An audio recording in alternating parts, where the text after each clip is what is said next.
Oh my gosh, Trek Geeks is proud to have FanSets as our presenting sponsor. FanSets is the place for amazing pin collectibles with over 500 officially licensed Star Trek pins with new releases every month. Stay tuned for a special discount code that'll be good on your next order over there at fansets.com. Get there, go there now. FanSets, our pins have character.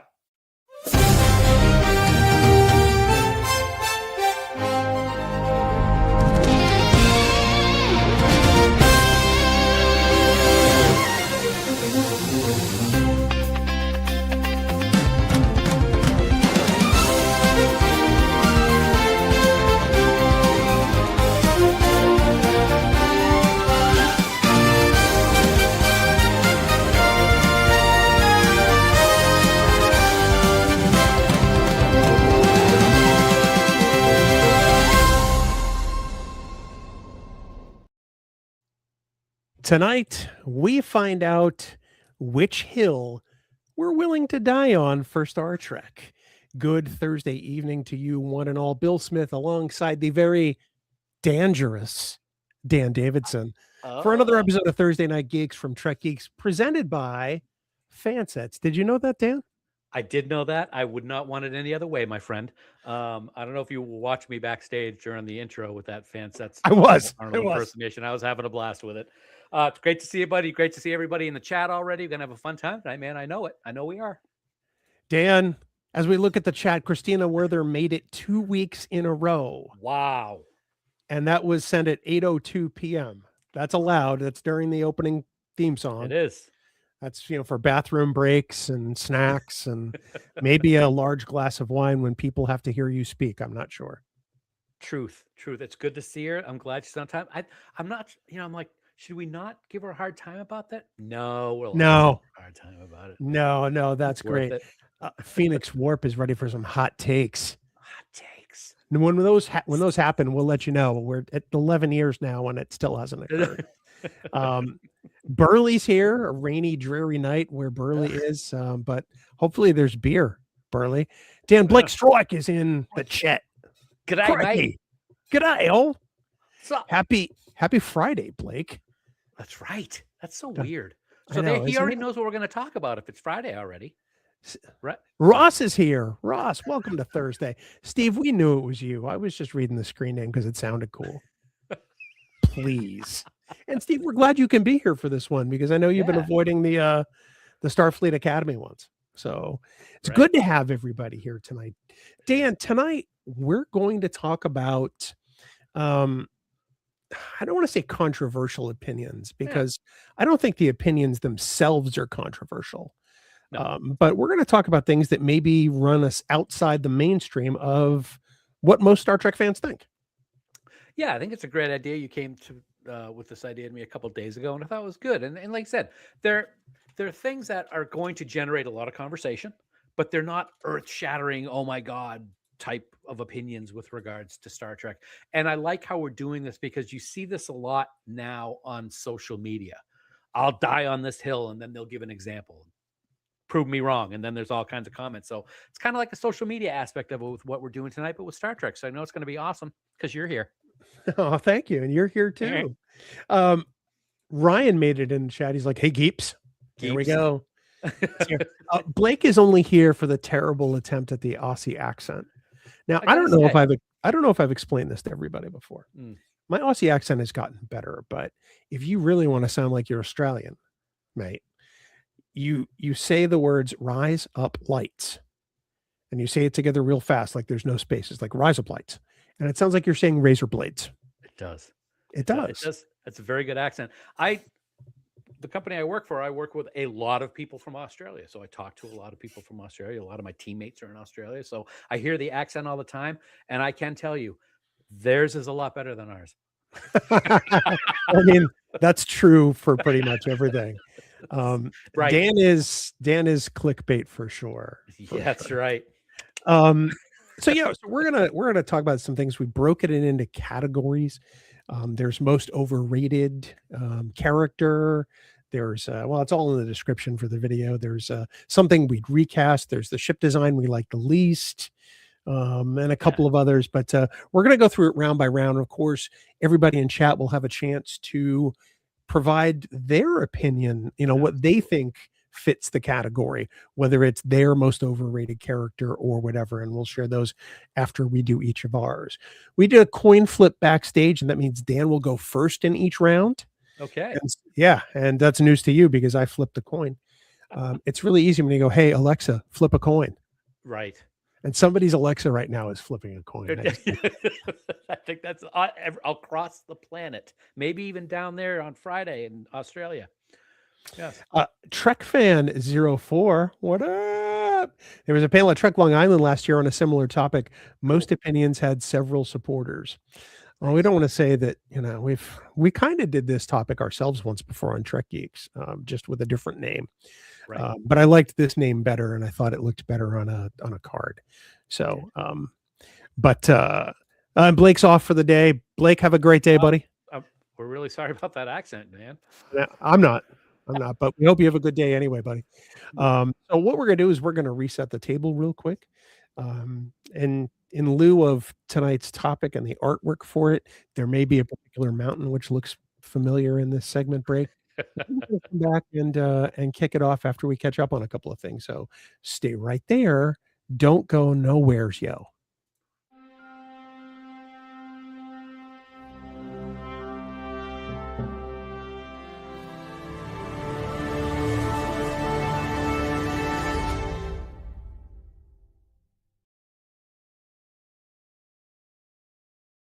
That mountain looks strangely familiar. Very familiar. Very It's familiar. Same thing. Yeah. Dan, what are you drinking tonight, buddy? I'm same as last week. I haven't had one since last week, but I enjoyed it. It is a chocolate covered strawberry old fashioned. It's got the regular old fashioned bourbon and chocolate bitters and strawberry syrup that I made myself. And this week for a garnish, I don't know if you've ever heard of a pine berry. No. It's a strawberry hybrid. I got one right here. It's chocolate covered. I put some chocolate on it. It's white or very light pink. And we've seen them at the store. And you know me, I'm intrigued about stuff like that. So I did a check on it to see what it tastes like. And it's a hybrid mix of like a strawberry with a pineapple and a pear. So I'm like, okay, I love all of those things. I'm going to try them. And it's amazing how you can get the distinctive tastes of those three fruits at different times when you're chewing. It's not toxic, is it?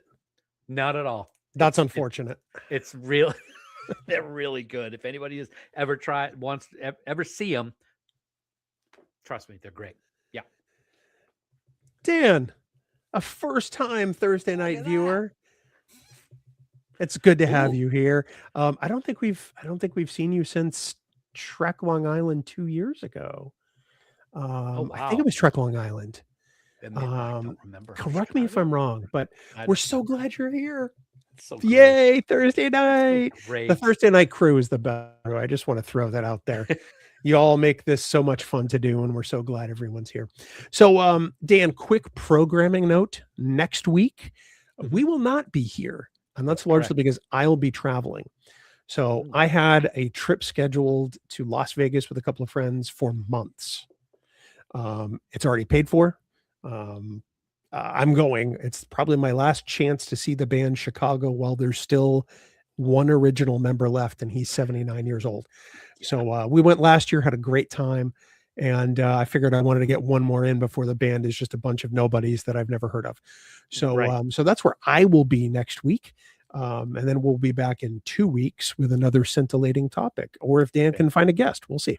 I hope you have a fantastic time, man. And yeah, we're getting at the age where all of the bands that we grew up loving and listening to, it's getting less and less chance that we'll see them live again. Yeah. Yeah. Yeah. I'm sure you'll have a good time. Yeah. It's going to be a great time. I'm going with Chris Mumphrey and Chris Hill, so it's never a bad time. So it's with going to those suck dudes. then because Mumphrey's going, but have a good time anyway. Yeah, but my lawyer he's will not be here there. yet, is he? Damn it. Yeah. My lawyer will be there. So Yes. confirmed He's it a was wonderful Trek person. Long Island. So Yes. Steve says, Dan, you have the best drink suggestions. I really think you need to make a log of all your drink mixes. Also, you'd be a great fill-in at 10 forward if Guinan ever needed a day off. Only if you wear the hat. I will wear the hat. That's fine. And thank you. I appreciate that, Steve. It's a hobby of mine. I love doing it. And I actually do have a log of all the drinks that I've done over the years. I have an online or a recipe book on my iPad, and I'm constantly adding to it. So yeah, maybe publish that someday. Maybe. Yeah. Alexander's watching on Facebook. Alexander Kabla. Great to have you here. Marina is also on Facebook. Hey, Marina, how are you doing? Getting ready for the cruise? I say, aren't you getting ready to board a ship for the Caribbean somewhere? Huh. The Star Trek cruise is coming. Ryan says if Dan wears the hat, I'm out. Ryan. So the hell? I know. Burley says I think his head might be too big for the hat. That's only because it's preceded by his ego. That's all. The brain in there needs a lot of room. Yeah. So, and Dan, tonight I'm drinking water, 2 molecules hydrogen, 1 molecule oxygen. Okay. Cheers. Congrats. Good stuff. Don't. We are Garcia list tonight, but if you're thinking about them, be sure to take a drink. And Dan, with that, we're going to get started with the Trek hill that we'll die on. Mm-hmm. So I gave you 5 categories, and we've each seen each other, so neither will be a surprise to us. Right. But the idea is you're going to say why. And then, and then we'll talk about it as a group. And of course, if people in the group have their own votes, please vote during each round so that we can keep it going. Yep, absolutely. Michael, Alexander's looking forward to STLV this year, and Michael is joining us tonight. Hey, Michael, how are you doing? Good to see you, buddy. Nice to see you. So with that, let's get started. So Dan, the round that's up first is most overrated character. Before I bring up the slides, do you want to preface this at all, or do you just want to dive right into it? Yeah, this was the first one that you gave me, and it was difficult, in trying to come up with an overrated character for me. I thought on this one longer than any other one that I had, and I finally decided, you know what? The thing that keeps popping into my head isn't a character; it's a species, and it's the Hirogen. I have always, even though we saw a great Hirogen when Tony Todd played one, I just felt that this species on Voyager was just a swing and a miss on a lot of levels. I just can't. I could be small-minded on my part because I have very small mind. Glad an you said entire race that their entire existence is based solely on the hunt, and that's all that matters. It just doesn't work. It doesn't work for me. There's too many gaps, too many questions. And I just don't feel that, I don't feel that a race that is as focused on that could have the technology that they had for those relay stations for communications and all that stuff that we saw on Voyager. I just thought that they were very overrated. Yeah, I thought like they were trying to go for a race that was more Klingon than Klingon in a way. Mm-hmm. And then they said, well, how can we amplify it even more? And I just don't think it was cohesive enough to sustain. Ultimately, I think that's why we saw them fall off of Voyager. Yep. And this was one also with them. The uniforms just didn't look right. I thought the makeup was some of the worst prosthetics on Voyager, if not Star Trek as a whole, just very fake looking, rubbery looking. So yeah, there's really nothing about the Hirogen that I thought was overly awesome, except maybe the 2-part episode, which the name is escaping me, where the holodeck breaks and they're all in World War II. Yeah. Killing Game. Thank you. Killing Game. Thank you very much. Yes. It's amazing. I pulled out a Voyager title because I've only completed the series a few years ago. Very good. You're You very know, smart. You're very ta- smart man. You make I was things talking go about that with Lori Ulster earlier today. So, no, I like your pick there. I mean, I think that that's valid. Thank you. I think I'm going to draw some ire with my pick, but first let's pop into a couple of comments before we sort of move on. Steve gave you a Maybe he's thinking and not determining whether he's going to judge me or not. It could be. Eric said, and welcome, Eric. Good to have you tonight. I never thought the Hirogen fit in with the rest of Star Trek. I have to agree with that, quite frankly. Yeah. I understand what they wanted to do with it to make something fearsome, but I mean, when you've already got the Borg looming in the distance, I don't think you really need the Hirogen. Alexander agrees with the Hirogen. Ooh, that's two. I know, right? Yes. I know. So we'll come back to some of the comments later after I give my pick. And I think I could draw a lot of comments for my pick. When I think about overrated characters, for me, that almost goes along with underused or used improperly. Much like for you, the Hirogen, but mine is actually a more major single character. You know, to the point where, you know, there wasn't anything for this character to do, and ultimately they left the show. And I am talking about Wesley Crusher. Dun, dun, you know, dun. In the first season and a half of Next Gen, you know, Wesley was, you know, the Wunderkind, you know, he was the guy who fixed everything. I mean, in 1987 and 88, when I was watching TNG live, I referred to it as West Trek because it seemed like he was saving the ship every other episode, even though there are the best of the best as far as Starfleet officers on that ship. Right. So, and then, you know, his mom leaves for season 2, which was a bummer. You know, he's still on the ship, which seems kind of weird. And then going through school, doesn't get into Starfleet Academy. Season 3 comes back. He winds up wearing a uniform at some point, goes after the Borg. Season 4, he's gone. It says, I'm out. So I understand what they wanted to do with Wesley. I understand that he's, you know, supposed to be, you know, a stand-in for Gene at some point in Gene's life. I understand. Right. But I just think that as a character, now I love Will Wheaton.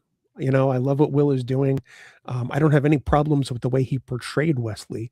I just want to make that clear. I just want to say that I think the character as it stands is just incredibly overrated. I don't disagree with you, man. I think that especially it's funny that you're saying that, because the only thing I can think of when I think of season 1, one of the only thing that pops into my head is when the episode where they're trying to get the starship out of the way from, or there's an asteroid coming and they can't get the engine. So Naked Now. Naked Now, yeah. And Diana Taylor from General Hospital is the chief engineer. Don't know where that came from.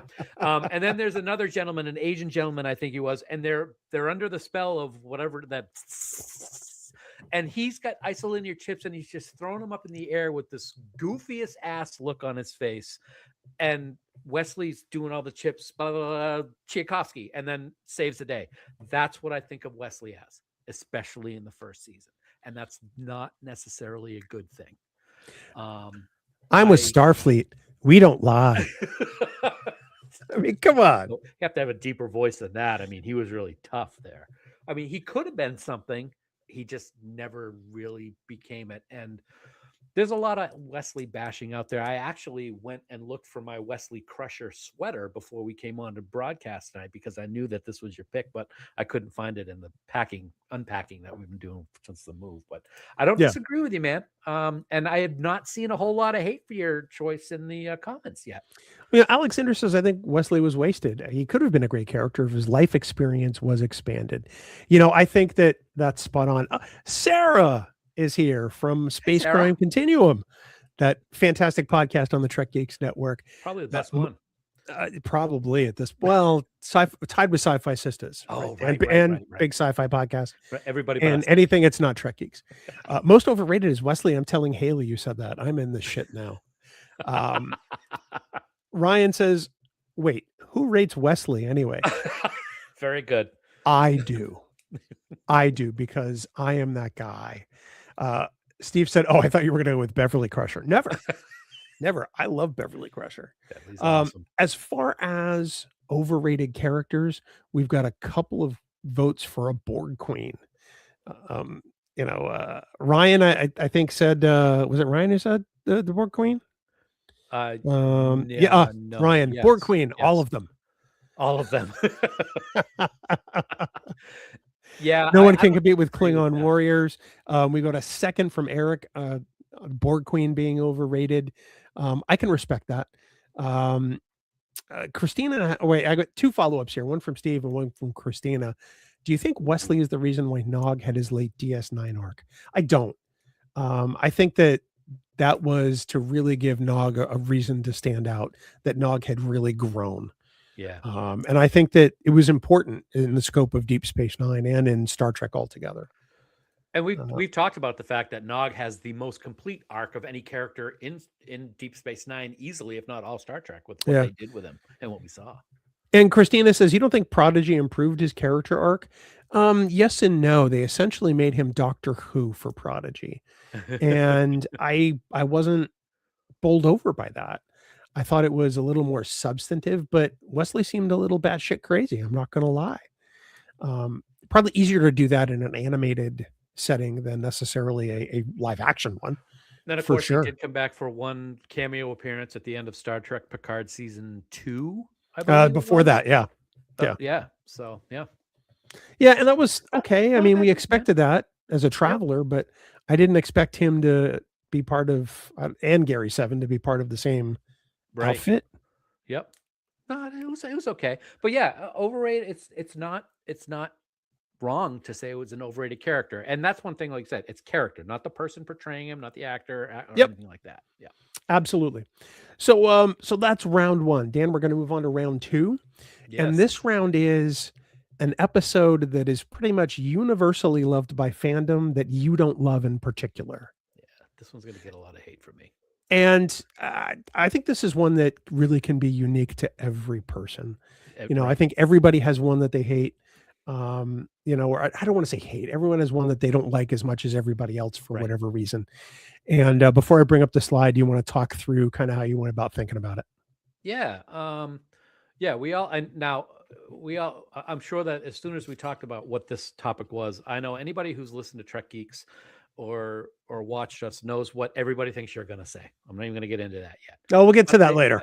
Yeah, we'll get to that later. So I'm thinking to myself, I'm like, oh my gosh, what, I love all, there's not really ones that are that going to fit this. And then one popped into my head and it's like, it's universally voted, or it's voted almost all the time as the best Star Trek episode ever. And I just don't agree with that at all. And it's sitting on the edge of forever.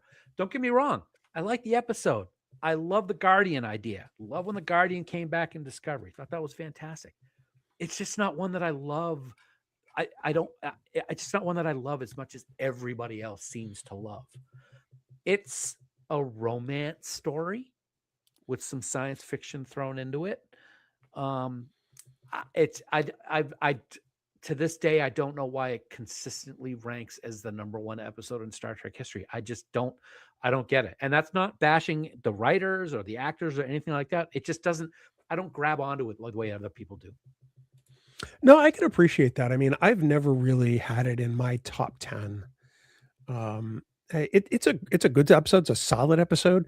I like what it wound up as more so than I like Harlan's original treatment for it. The great science fiction writer, the late Harlan Ellison. It's entertaining. I always had a hard time believing that Kirk would fall in love in the scope of a couple of weeks. Mm-hmm. But I mean, when I consider he's fallen in love a lot faster than that in later seasons. Like I said, it's a romance story. You could have taken this script and put it with any story that has any show that had a science fiction element to it, and it would have worked on that show also, which doesn't meet, which for me is like, it's not Star Trek. But that's just me. I could be wrong. No, I agree with you.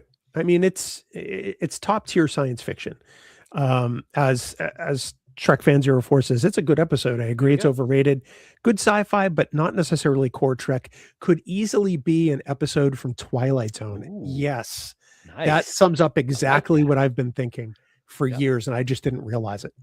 I think that's spot on, quite honestly. So, Nice. I mean, there's a lot of aspects of the episode that I really love, but it's just one that if we could have made question 1 part of question 2, what is the most overrated episode? This would have I would have picked that in a second. well, in a way, they're kind of cousins to each other, right? Yeah. One's to talk about character, one's to talk about episode, and I think that's okay. So, we're going to move on to mine sort of before Yes. we go to the FanSets break and talk about everybody else's picks. And everybody's convinced they know what mine is, and they think I'm going to say Yesterday's Enterprise, which is, it's true. I don't like that episode. I think it's not great. It's not a great time travel story by any means. Confirmed by Dr. Erin McDonald, by the way, when we had her on. It's not a great science, for time travel there, or dimensional rift, if you will. When I looked at this episode, I wanted to go for something different, something that, like you said, has broad base appeal, is generally considered top tier Trek by a lot of people, but I don't see it. It's not that I don't get the love for it. It's just that I don't share the love for this particular episode. And so to that end, I'm going to say the episode that fandom loves that I don't love is The Inner Light. Is it a great story? Yes. Is it told well? Yes. I just don't think it's as groundbreaking or as emotional as everybody else seems to. And that's okay. It is. I'm not saying it's terrible. I'm just saying I don't love it the way everybody else does. And that stupid flute. Oh my God. Let's be honest. It sounds like a recorder. Okay.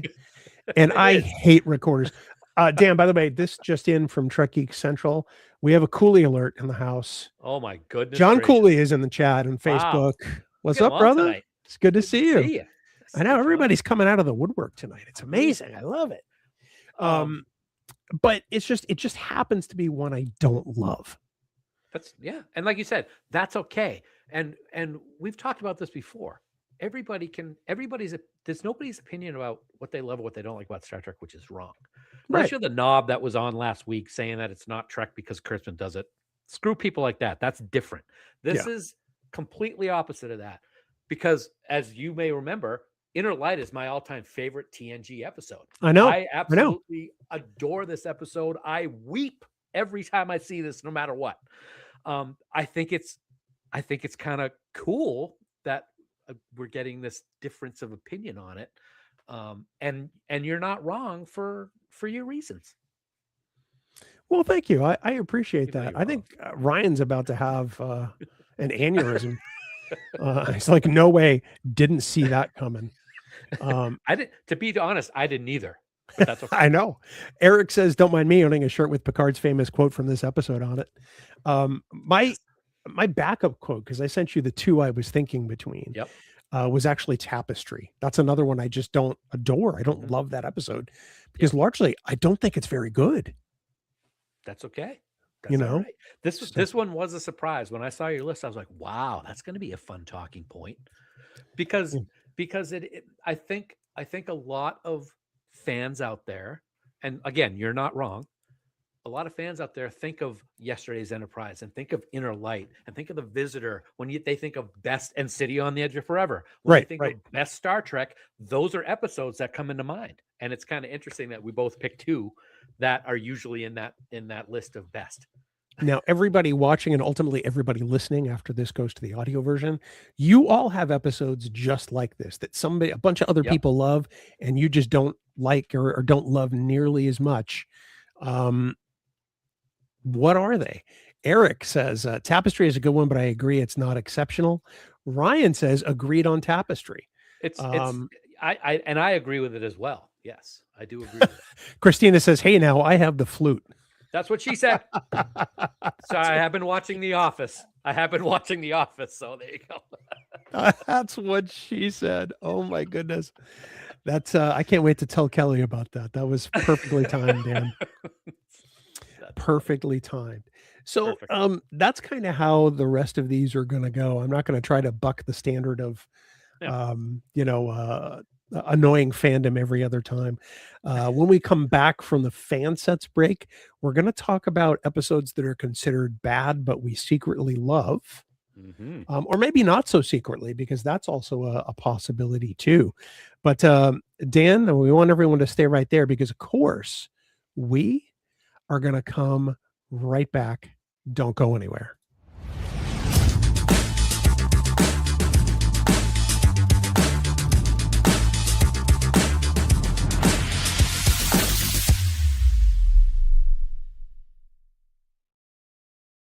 I love the bass drop at the end of that bumper. It just sounds so good in my headphones. If you're listening to this on headphones, I during the video portion, because that bumper doesn't make it to the audio version. I hope that it sounds good. I really do. Dan, Yes, it's sir. Thursday night. For the past 10 years, we have been so proud to be partnered with our friends, our Trek family at FanSets, and we are elated that they are with us for yet another year. They are the best in the business, and of course, we thank them so much for being our presenting sponsor now and forever. Now and forever. You're absolutely right. They are family. It's just an amazing thing that came out of our first trip to Vegas together when you think about it. So yeah, it's great to have them. We always talk about it. They have over 500 officially licensed Star Trek pins, new releases every month. It's almost the end of February, so we got to talk about the new pins that just came out a few days ago. And first up from the Delta collection, it is the gold version of the animated series Science Delta. Oh, so you went in a different order than I was ready for. Oh, sorry. Well, I apologize for that. No, here we go. There we go. It's that other one at the end. Yes. As always, it is available in both pin and magnet form. So check it out right now. Also, a few years ago, you may remember that FanSets came out with a beautiful set of remembrance pins from the Strange New Worlds episode Memento Mori. Well, that was available only as a set until now. You're going to be able to get individual memorial pins from FanSets, and it's all starting with this one, the USS Shenzo. It's available right now at fansets.com, and also available right now is the latest Micro Crew pin, and that is Dr. Mabenga from Strange New Worlds. It looks familiar. He is in his awesome animated version from the Lower Decks crossover episode. So that's kind of cool. I love the eyes that the pin is giving, because he looks just like Babs does, like in Strange New Worlds. Like, what are you talking about? It is. How can this be? It's amazing. It really is. And Red Alert, Bill, I got to throw in a special Red Alert special announcement. If any of you folks listening right now are going to be on the Star Trek cruise in the coming week, FanSets has advised that they are going to have some Deltas for sale on the cruise. And they're also going to have a special cruise-only pin featuring Captain Saru and an old-style ship steering wheel. Now, if you want to see what this pin actually looks like, just head on over to FanSets Facebook page, and you'll see Amity doing her video this week, which shows the pin. And hey, good idea. Take the pin over to Doug Jones's table and get it autographed while you're on the cruise. Oh yeah, Doug loves to sign stuff. I mean, and hug people. And hug. You will get more Doug hugs than you really thought possible.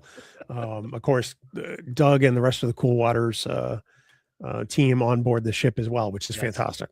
Yeah. So Dan, not only should people get the pins that we showed tonight, the Dr. Mabenga and the Remembrance Day pin and the gold Science Delta from the animated series, but get a whole bunch of other stuff. Maybe there's a Badgie pin, or maybe you forgot to pick up one of the holiday Deltas, or you know what? Maybe you're looking to get that La'an, Nooney, and Singh pin we showed you last week. Glitter. Get all of that stuff, put it in your cart. Click add to cart, add to cart, add to cart. And then when you go to checkout, use the special discount code Trek Geeks to get 10% off your entire order. That's Trek Geeks all together, no spaces, in all caps, to get 10% off. And of course, Dan, when you spend more than $30 on fansets.com, you automatically get what, my friend? Free shipping. Free GD shipping. Free shipping. Get on over to FanSets and get yourself some pins. Wow. We're gonna have to get that jingle copyrighted tomorrow. I've done that jingle before, by the way. It was better this time. Anyway, FanSets. Our pins have character, and we thank our friends at FanSets, and we thank our family at FanSets for being the presenting sponsor of Thursday Night Geeks. Their pins have character. The podcast that represents them don't. So None.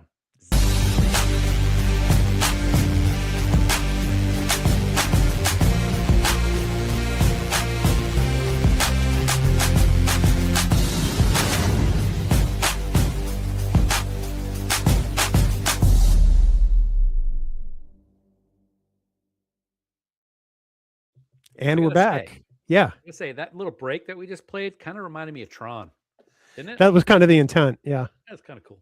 Yeah. A couple of comments from the last round real quick that we got just before the FanSets break. Steve says, I can't even say that it's bad, but everyone seems to hate Progenitor from Enterprise. And I love that episode. That's a good one coming up for this next segment. Pete. Hey, Pete. Good to see you, buddy. Any episode where Voyager lands on a planet is bad. These ships are not supposed to land. Hashtag no strong feelings. I get it because they wouldn't have shuttlecraft otherwise. But what do I know? Starship feet. That's what we should start calling you. That makes no sense at all. Yeah. So Dan, we're going to move on now in the Yes. in the back nine of Thursday Night Geeks. We're going to talk about episodes that we secretly love that most people can't stand. And of course, you're up first. Why don't you tell us what you were thinking when you made your pick, and then I'll put it on screen. This was an instant one. I've talked about it before. A lot of people hate this episode. The budget had gotten slashed. We didn't know what was going to happen with it. It was season 3. Let's just throw a bunch of people in a cave with a bunch of styrofoam rocks and see what happens. And oh yeah, by the way, let's also take Spock's brain out of his head. I friggin' love this episode. I have always loved it. It's corny. It's fun. Nimoy is hysterical as Franken Spock, and I would not have it any other way. I've always loved this episode, and I know a lot of people hate it. Yeah, a lot of people do. A lot of people will call this the worst episode of the original series. Not at all. Not by a long shot. That's Not in the even children shall lead, quite frankly. Yeah. Maybe Miri. Maybe. You know, there's a lot of hate out there for the Omega Glory. Did you know that? I did not know that. It's Yeah, not the best episode, but I don't mind it. A lot of people hate that episode. But Dan, you know what? This is obviously, I mean, it's a solid pick. Time anybody talks about an episode of TNG they hate, you get one of like a handful of them. And Spock's brain is always pretty much the one that leads the voting. Yeah. Dan, Wyatt Stockdale has joined us on Facebook. Hey, Wyatt, good to see you, buddy. Wyatt? Wow, it's all kinds of folks tonight. We're glad everybody's here for Thursday Night Geeks. You know, I kept it in a similar vein. I also went TOS. Okay. But I didn't pick Spock's brain. Okay. I feel like that one gets picked a lot, and I had a feeling that you were going to pick it, so I wanted to pick something different. I do have a runner-up. We'll talk about it afterwards. Yeah, and I think it may have just popped into chat, but I'm not sure. On Facebook, that is. So when I was going through and picking an episode, I wanted to pick one that I knew was pretty much universally derided, you know, and I found reasons to love it over time to the point where I think in See It or Skip It, I called this one a See It. If I didn't, I would change my vote today. Oh, interesting. Okay. Yeah. And that episode is Turnabout Intruder. I love this episode. Is it campy? Absolutely. Is Shatner way over the top? Yes. And I think that's the key to why it's so great. Yes. Unfortunately, he's playing a stereotype. Unfortunately, there were some poor stereotypes here. You know, women can't be starship captains, which, you know, we proved false in, you know, Next Generation, you know, and stuff like that. But I love this simply just for the portrayals. You know, the Janice Lester character nails Shatner's Kirk. Captain Kirk nails crazy Janice Lester. And I think it's executed really well. I watch this and I love it unironically. And that's the highest compliment I can give an episode like this, because so many people hate this, and they hate it as the finale of TOS in an era when we didn't really have finales. Right. And I think that's something that people have to take out of the equation, is for that very reason. There weren't series finales back then. So yeah, was it too bad that it was a series finale? Yeah, but I'm with you, man. I didn't think about this. I loved this episode. I've always loved it. I love Shatner's overreaction, like when he's on the bridge. You be charged with mutiny. I mean, he's just so good in it. That's a great pick. I absolutely 100% agree with that one. That's great. Well, thank you. Let's go to the comments for some episodes that people secretly love. I'm assuming that Ryan says he loves Voyager's Threshold. I love Voyager's Threshold. I love All Threshold. except for the last 4 minutes or so, because I think it's great. Ireland's 914. Hey, Ireland, great to have you here. TNG's Genesis is in my top 5 episodes. Love me some de-evolved crew members. Mm-hmm. I also unironically love this episode. I think it's fantastic. Me as well. Yep. Good pick. Man says Threshold is a guilty pleasure for sure. I enjoy Tattoo and Sacred Ground from Voyager. They're both rated low on IMDb. They really are. I think I'm not a big fan of those two. One of the lowest rated. Or maybe the fight. The fight could be the worst. Yeah. Eric says Omega Glory is a bit racist, but as an episode of TV, I kind of like it. I don't disagree. Michael Owen says, even though it's rated poorly on IMDb, Vox Sola in Enterprise is one of season 1's better episodes. They should be commended for trying a non-humanoid alien species. And as a kid, the horror elements were effective. Yeah, it really gets creepy when they start talking through Trip there, I think it is. Yeah, I haven't seen that. I haven't seen that episode in forever. I'm going to have to rewatch that one. For sure. Trek Fan also says Sub Rosa often comes up for bad TNG episodes. It does. Yep. Yes, Sub Rosa is so bad it's good. Dan, this is the one that I think could be your backup. Is it the alternative factor, like Michael Owen says, is the worst episode of TOS? It isn't. I can't stand that episode. That's another great example of what to do when you don't have any money in your budget. It's like, and it's kind of opposite of the episode where they're sitting in a room that's completely dark with the woman who doesn't talk and the guy that have Thanos chins. I can't remember the episode. The Empath. Thank you. But yeah, I'm not a big alternative factor fan at all. Wyatt says, if you could switch an episode to make it TOS's finale, is there one you'd pick?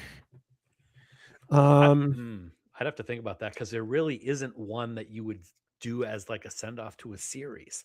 And I guess the question would be, if you know it's going to be if they know it's going to be the final episode of the series when it's being done. Like, you know that all good things, they knew it was the finale and stuff like that. So what you left behind. So yeah, that's one I'd have to give some thought to. I think that that Michael Owen is in my head tonight. I would have All Our Yesterdays, the prior episode, be the TOS finale. Great selection. That is really good. Yeah. That's a fantastic episode. And I love that one. Ireland 914 says Balance of Terror for TOS finale. I don't think so. Not for me anyway. That's a phenomenal episode. And I think that I don't know if that would work as a series finale because there's so much out of that builds the rest of the series up in terms of character evolution and the different ideas of the different, like Romulans and stuff like that. So yeah. I want to say thank you for the super chat. Thanks, man. Thank you so much. We really appreciate it. If you want to tell us which episode you love that everybody else hates, we'd love to hear about it. I've never really heard a lot of love from this particular episode. I've heard a little bit, but not a lot. But it's one that I just absolutely adore, and that's A Fistful of Datas from TNG. I see most people I know love that episode. I've seen a lot of not love for it over the years. I just think it's great. I will say that I'm not a fan of the end with Data coming down the stairs as the Madam, and probably one of the worst special effects scenes in the whole series when Worf is kind of like leaning up against Worf before the computer program ends. But I love the episode. I think it's a lot of fun. I love how it's the ancient West instead of the old West and just little things like that. So, and TNG's Rascals is so much fun. It is. Yeah, I can agree that is not an episode I love generally. And I know a lot of people don't like Rascals, but I can see where it is fun. So that's absolutely.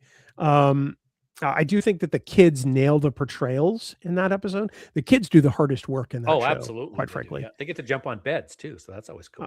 I would love that. I would love that a lot, quite frankly. I love Ryan's comment. Pull up Ryan's comment. That's pretty good. He's not wrong. The end of Fistful of Data is just as bad as the end of Threshold. Yes, and for many of the same reasons.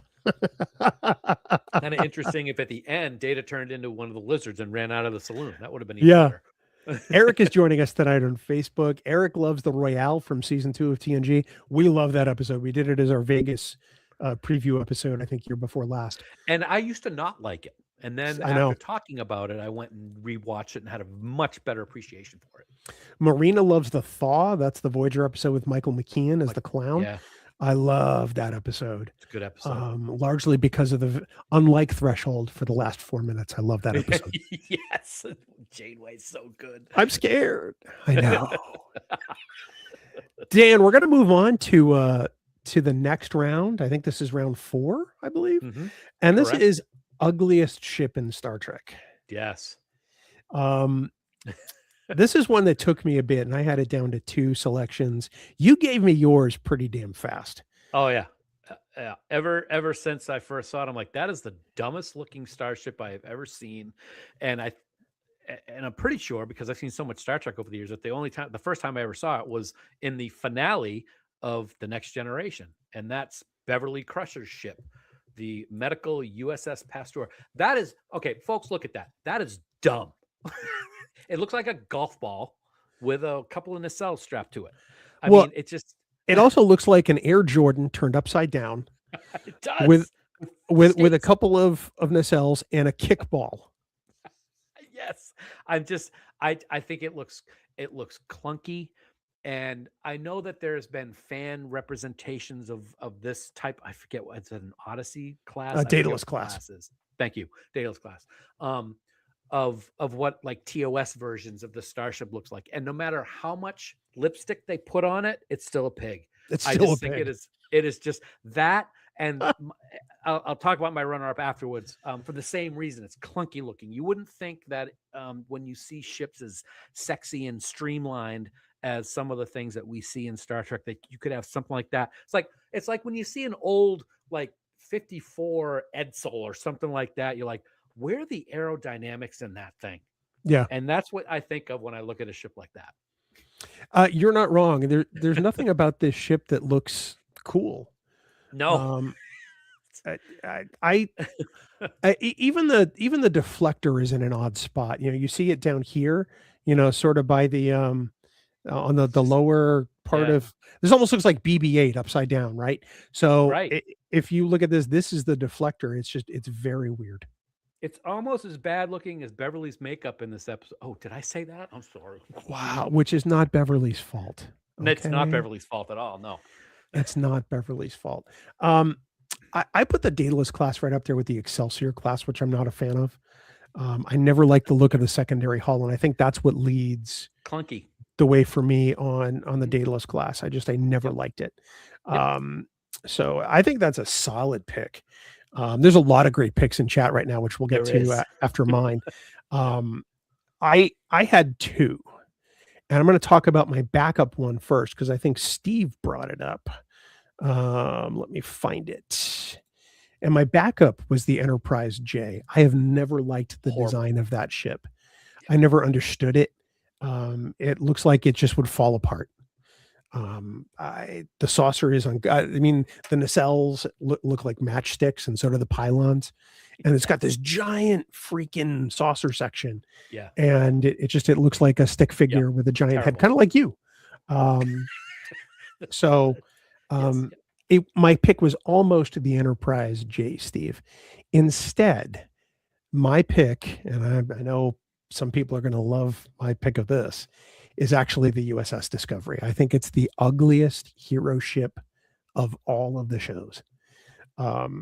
It's obvious to me that they took the designs by oh God, what's his name? I had it before the show and I lost it.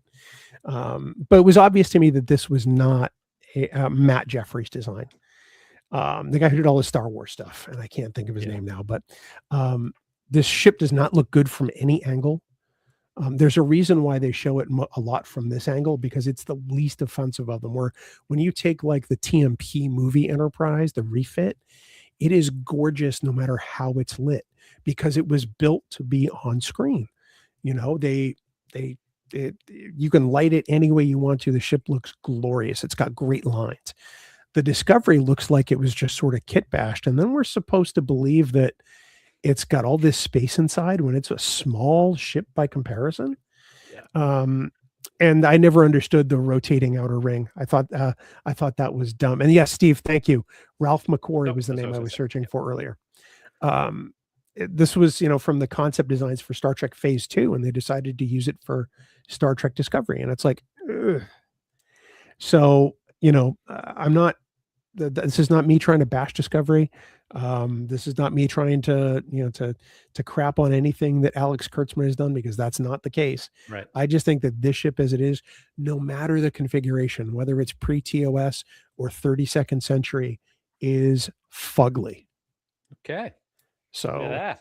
I will. Somebody made mention in the comments. The we've talked about this before, and not just Discovery in the 32nd century. The detached nacelles, and stuff like that. Yeah, I don't mind the look of the Discovery. I understand what you're saying about the size and the scope of it.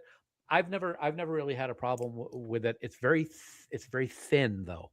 Like if I look at the Enterprise Christmas ornament that I have, and I look at the Discovery is like this, where the Enterprise, it's a nice big, it's not Beverly's clunky class ship, but it's not wafer thin. So no, not by any means. So let's look at some votes in chat, Dan, across both YouTube and Facebook. Wyatt says the Borg ship from Descent Part 1 and 2. I never understood that ship. It made no sense to me. Ship. Yeah. Steve says, anything with 1 or 3 nacelles, I'm heavily biased against. Yeah, me too, actually. That 3 nacelled Enterprise and All Good Things, I think looks dumb. And a 1 nacelle doesn't make any sense. It'll just like start cartwheeling through space, I would think. No, according to the tech manual, the original Star Trek tech manual from Franz Joseph, it just had less power. Oh, okay. So it wasn't for balance because it's space. It's not air. Gotcha. Jim's joined us tonight on YouTube. Jim, good to have you here, buddy. The USS Grissom in Star Trek 2 is an ugly ship to me. Yes, the Oberth class. I love the Grissom. Never liked the Grissom. I thought it was dumb. I love the Grissom. Yeah. Interesting. Eric says, not the ugliest, but I love everything about the Defiant except its lackluster outer design. Yeah, it does kind of look weird on the outside and definitely not Starfleet standard. That's what I like about it, because it was designed specifically to be an attack ship for the Borg. So that's why I've always liked it. Yeah. Yeah. Marina loves Voyager. Loves Voyager, which we are all shocked by, my friend. But I think the kit bash version on it is damn awful. Jaeger. I hope I provided enough sound effect there. Ireland brings up something I've always hated. Not a fan of the 32nd century floating nacelles, but I'm glad they moved away from the Enterprise J style. I'm kind of a toss-up on that. I almost think that if they kept it at the attached nacelles and stayed with the Voyager style, the Discovery style in the 32nd century, it might have been fun. You know what? I just popped into my head, and this is blasphemous to say based on what it's named after, but you know what ship I thought looked just awful? The Nog. When we saw the Nog in the final season of Discovery, I can go draw a triangle on a chalkboard and call it a starship too, I was very disappointed. Great that they named the ship after Nog and Aaron. That was just freaking awesome, but I just thought the ship design was pitiful. Ryan says the TARDIS. And that's because of the Discovery turbo lifts. Yeah, inside the Discovery is kind of like the TARDIS, isn't it? Yeah, Dan, it is. Mine grandpater is here today. And of course he does think I have the best voice, and I do, quite frankly. You do have it's mellifluous and just damn sexy. Wait, Bill, do you like the Athena now in Academy? No, actually I don't. I don't like the design. Everything detaches on that ship, and I just don't friggin' understand it. Where does the deuterium go? Where? That's what I want to know. I don't like the concept, Ryan, of the Academy ship docking at the school. But I think that the ship in space looks dumber, if that helps. And I love Starfleet Academy. Let's get that out there. Love Starfleet Academy. And before you move on, wasn't it interesting because we heard about the possibility that this was going to be a ship, and we were both like, if this ship can go into space, we are both going to be pissed off. Yeah. And not only does it not do that, but it was in space and docked at the Academy at the start of the show. Yeah. So. The Kelvin from 09 is kind of lame. I agree. I don't like the Kelvin design at all. It gets so many things wrong about the original intent of the Enterprise. The Nog and the Voyager J, yeah, those are both losers in my opinion. So Dan, we're going to move on to now what is the final category, and this is the one that I think we might have both had the toughest time with. So what I'm going to do is I'm going to bring this one. Which character would we perform a casting change on? So if we could have gone back in time and selected somebody else to play the character other than the person who played it, whom would we pick? So that's the thought exercise here. I'm going to bring up the character that you selected, and then I'll let you talk about it. And then when you're ready for the change, we'll change the slide. Okay. All right. You selected Sylvia Tilly. Yeah, Tilly, played by the wonderful Mary Wiseman. Love Mary, and again, like we were talking about earlier, this has nothing to do with the real person. Mary is wonderful.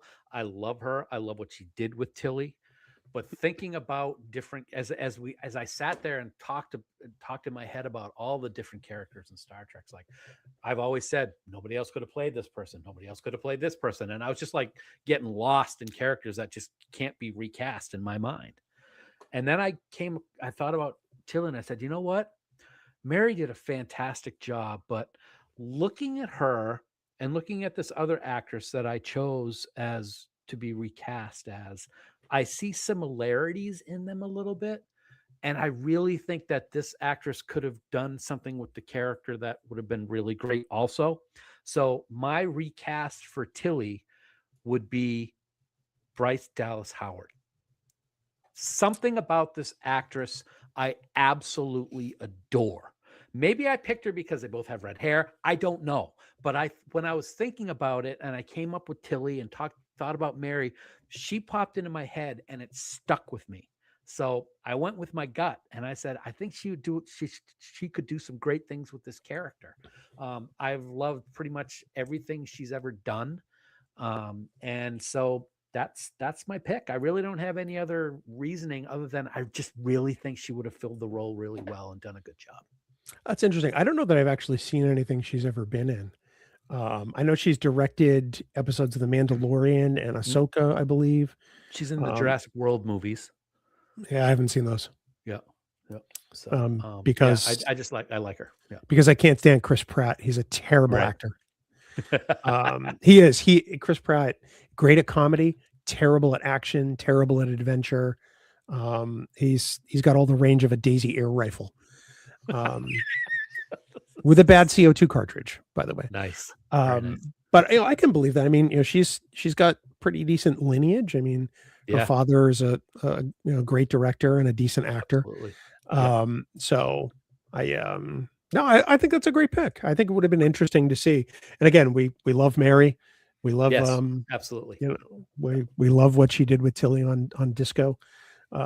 So I know I like that a lot. So no, good pick, dude. Anybody else you had in consideration? To tell you the truth, every single one I was going through in my head was like, nope, no replacement. She was the first and only one that after I thought of that and thought of Bryce, I'm like, I'm not even going to think of a secondary. I'm just going to stick with that one because I could go down a rabbit hole for hours on that one and not come up with anything.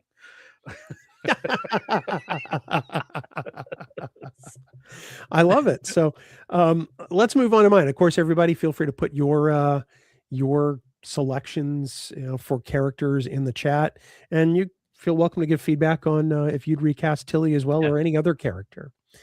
For my character, I went with one that I largely feel like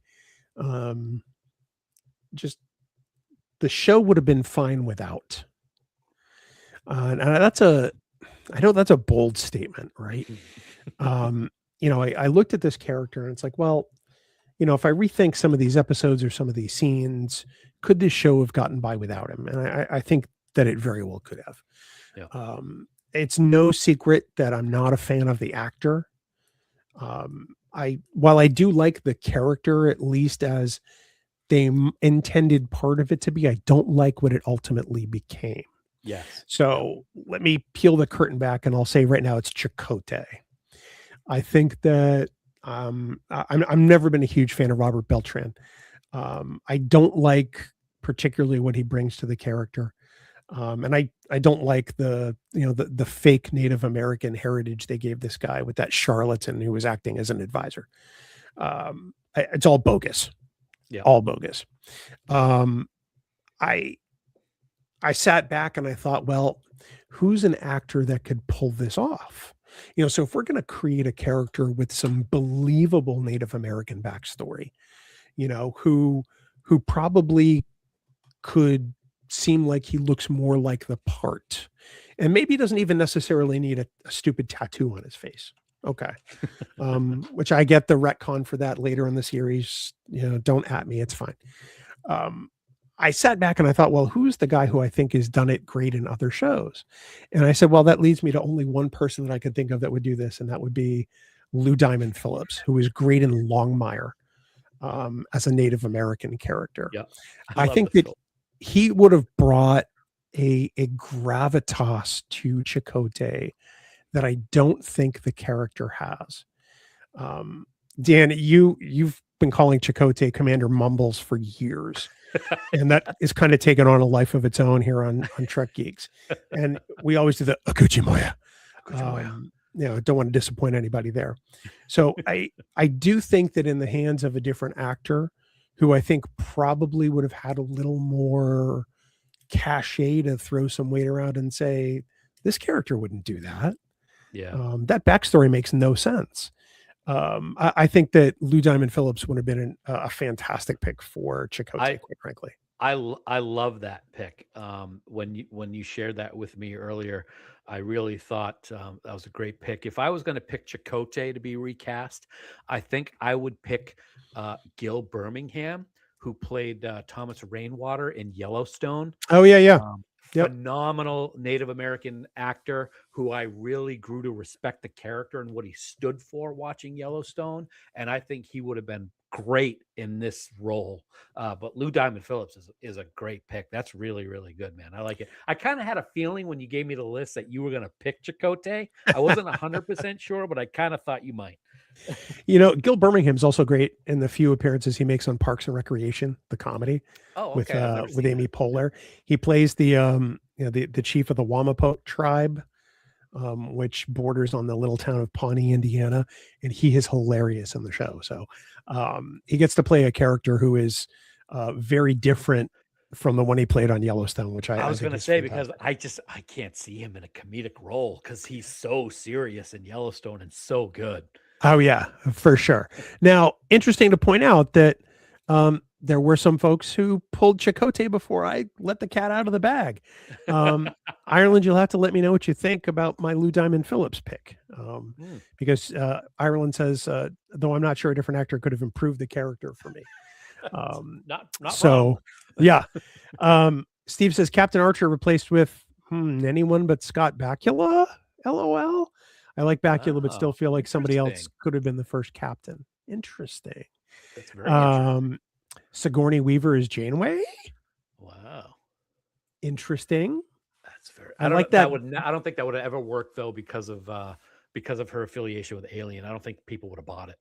I like it better than Genevieve Bujold. Oh, 100%. Yeah, absolutely. Yeah. Jim brought up, Chakotay maybe hire a different technical advisor. Hey, yeah, we got that too. I'm covering all the bases tonight. Marina has a great question for the masses. I think the Kelvin Universe Con should never have been played by Benedict Cumberbatch, phenomenal actor, but can't come up with whom would have been a better selection. The gravitas of Montalban is non-repeatable. I want to go on the record and say that they could have had a great I am Spartacus moment with Benedict Cumberbatch and revealed that he was lying about being Khan the whole time. And they unfreeze more people and they're all like, I am Khan and I am Khan and that they're all Khan, at least spiritually and philosophically. But as far as who could have played Khan, I think they wasted Ferran Tahir in Star Trek 09 as Captain Robow. Yeah. And he would have been a fantastic Khan. he would have been fantastic. But my answer to that is kind of what you just said. I think that the Kelvin universe didn't pick the wrong actor to play the character. I think they picked the wrong character to be in that movie. They should never have touched Khan. Now, I'm an Into Darkness fan. I really enjoy the movie. I like a lot of it. Cumberbatch is phenomenal in just about everything he does. So I've grown to enjoy what he does. I just don't think there are some things you don't touch, you leave alone and just leave in the hallways of forever. And Ricardo Montalban / Khan is one of them. Now, before he did the podcast, I told you years ago that Naveen Andrews should play Khan. Mm-hmm. From Naveen Andrews, Saeed Jarrah from Lost. Yes. Dan's favorite show. And I still maintain that he could have been a great Khan who could pick up the gravitas of a Montalban. Absolutely. So that's just me. But I you know what? I will say, I think of the two, I think I would pick Ferran Tahir first. Yeah. Because he's so good that what we see for the few minutes we see him in the 2009 reboot, he would have been fantastic. Yeah. And he's great in Iron Man. That's right. He is great in the first Iron Man movie. Ryan says, we're talking Voyager. They could have cast a better Kes. I have no problems with Jennifer Lean. I think that they had no idea what to do with that character once they cast her. True. Yeah. That was a character issue, not an actor issue, even though it wasn't really an issue with what we're talking about. Ross says, I'd select Graham Greene for Chakotay, who was in the movie Dances with Wolves. That wouldn't have been a bad pick. See the gentleman from Green Mile? I believe he's Native American. Yeah, he passed recently. Yep. Yeah. Yep. Ireland says, great pick for Chakotay, Bill. If I had to recast Chakotay, I'd suggest Tamo Pennicott from Battlestar Galactica, perhaps the Ron Moore version, which Dan hasn't seen. Which we're actually going to start next week, we decided. You better. And a funny reason, which I'll tell you in a second. And Marina agrees that Ferran Tahir could work. So we've done our work here, Dan. Our job is done. If Marina's okay with what we decide, then I'm going to sleep good tonight. Yeah, I'm going to take it as a big win. So before we wrap up and say goodnight to everybody, what's your reasoning behind Battlestar? Because I've been watching clips online. Miss Sackhoff is doing podcasts where she's watching the show and she's never watched it. Yeah. So she's watching it and her reactions to some of the shit that happens on the show is incredible. So we got to start watching the show. So we're going to start watching it. We're wrapping up. We're watching School Spirits, which is very good on Paramount Plus right now. We're in the middle of, we just started season 2 and we're enjoying it. So once that's done, we're going to go and start Battlestar Galactica. Well, okay. What am I watching right now? We're in the last season of Breaking Bad. Kelly and I have been watching that. We did a rewatch. Gus Fring just met his end. I'm not going to say anything for those who haven't seen it. And for the first time, I watched an episode of Law and Order. Oh, okay. And we watched the pilot for SVU, Special Victims Unit. It's been on for 28 seasons, dude. Yeah. Oh, I know. Yeah, long time. I've never watched an episode of any of the Law and Orders. And I did. And I actually was like, damn, this is pretty good. It's a good show. It is a good show. My youngest loves SVU. Yeah. I'm transfixed with the Dateline channel on one of the free TV services. I love watching Dateline. There you go. Keith Morrison. I wish he could narrate everything we do on the show. So everybody, thank you for joining us, whether you were on YouTube or Instagram or Facebook. We had a great time tonight. Thanks so much for all the participation here with the Thursday Night Geeks Bridge crew in chat. We love having you all here, and we hope to do it again in a couple of weeks. A reminder, we won't be here next week because I'll be traveling, but we will be back in 2 weeks with something fun, hopefully. And I hear that Dan's going to show up, so who knows? Party in your pants. Excuse me? Nothing. I don't know what you're talking about. Did you say a party in my pants? In my pants. I don't want to know. Play on words. Still play on words, that's all. I don't want to know, Dan. So anyway, for Mr. Pants Party, for me, this has been Thursday Night Geeks. We will see you all next time. Have a great night, everybody. Take care. Coconut.